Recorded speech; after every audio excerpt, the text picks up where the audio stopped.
Welcome to the 4th grade transition meeting. The purpose of tonight is to help ease the transition to a brand new building and to introduce you to our new principal, Mr. Wallace, and our school counselor, and also help you understand some procedures that may be a little different than the elementary school. We'll also talk about our reading and math programs and ways that you can help your child be successful. So the purpose of this is to help your child have a successful year, and we recognize that that happens with strong homeschool connections. So thank you for taking the time to view this meeting, and if you have any questions, please don't hesitate to reach out to your child's teacher. So we would like to welcome Mr. Wallace. He is joining us from the St. Croix Falls School District. He has many years of teaching and coaching experience, and we are excited to have him join our school. Deborah Ludke is our school counselor. You can see her contact information on the screen, and she is an excellent resource if you have questions or if you are wondering how you can better support your child with certain situations. So new school years mean new beginnings, new adventures, new friendships, and challenges, and we are confident that our 4th graders are going to rise to those challenges. A few procedures. Similar to 3rd grade, students have planners, and this is where they will write down their daily assignments. They will come home each day. Please take a moment at the end of the day to check it over, to sign at the bottom, and just talk to your child about the things that they are learning. If you need to write a note to your child's teacher, this is a perfect place to put it. Homework. Reading is so important, and last year your child would have brought home guided reading books. This is going to be different this year, which I'll talk about in a little bit. But children are still expected to read 15 minutes a day, just so that they can continue to exercise those skills that they are learning in school. Math homework, math activities may be sent home throughout the year. Lockers. Each student gets their own locker, but unlike 7th and 8th grade, they do not lock, so valuables should be kept at home.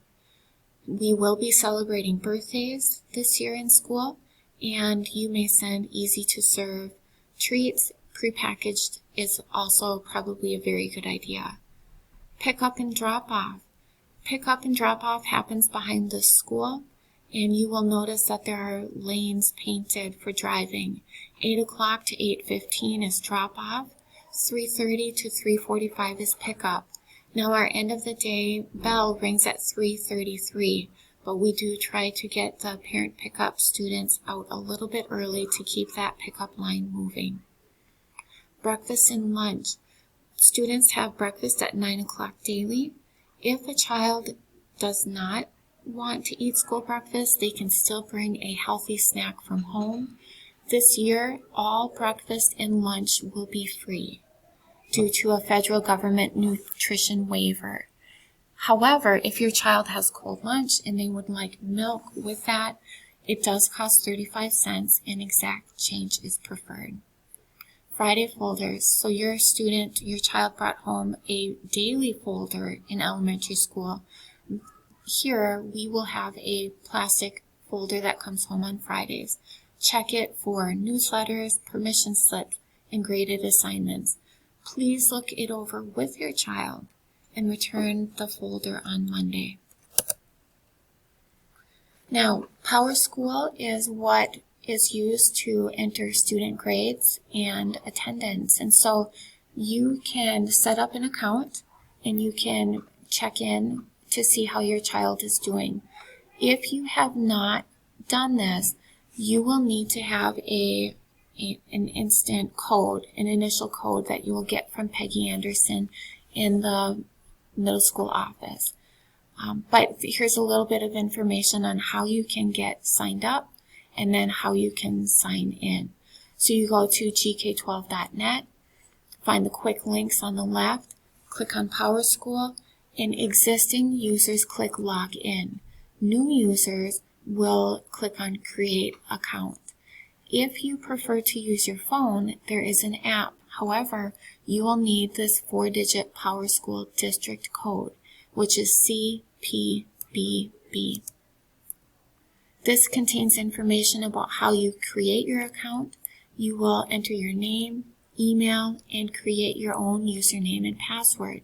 The student access information, that ID that comes from the office, will be needed to add your child to your account.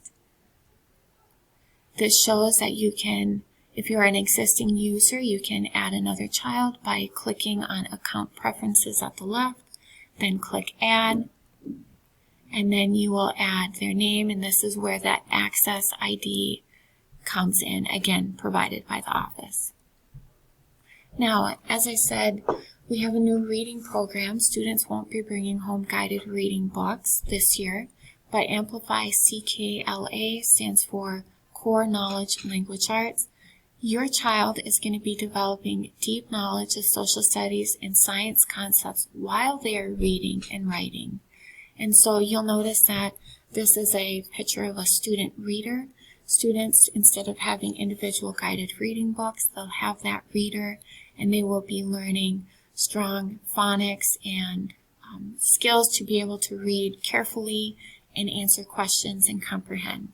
You'll notice the topics that they study in 4th grade, including empires in the Middle Ages, geology, and even the American Revolution. How to support your child's reading this year. 15 minutes is what we are recommending. It has a huge impact. As your child is reading, you could take turns to read sections of the text together, or they could read it on their own or to you. You can talk about the story. What stood out to you from the text? Were any words or sentences confusing? What was surprising? What do you think the writer was trying to communicate? And then to help your child develop successful study habits, designate a space and time for your child to do homework. Ask them about their homework and make sure that they have completed it. And then if you have any questions or concerns, please contact your child's teacher. Math. Math is the Bridges resource, and that was the same as kindergarten through 3rd grade. It continues through 5th. You can see the key things that students are going to learn listed on the left. However, on the right, you'll notice there is this link to the Math Learning Center. This has information for families and unit overviews. So this is a really great resource to check out, because I know that our kids are learning math in different ways than how we learned it.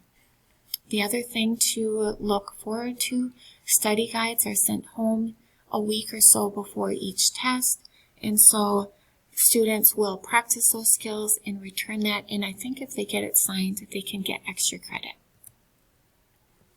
But I didn't learn it this way.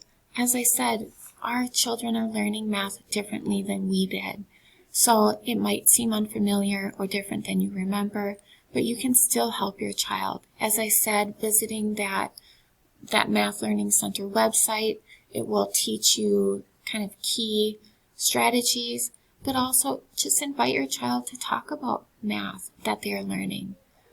Ask them, did you do a problem like this at school? How did you think about it? And then focus on the pictures. You'll notice a lot of visual models to make the math accessible to all learners. And talking about the pictures is a great way to get started. You can ask, what did you notice about the picture? Where do you see numbers in this picture? Or can we use a picture to help solve the problem? But being open to learning and understanding these different ways will help your child develop strong math skills and a love of math. So please visit our Title I Google site. The link is listed here. You'll also notice a survey link. We do encourage parents to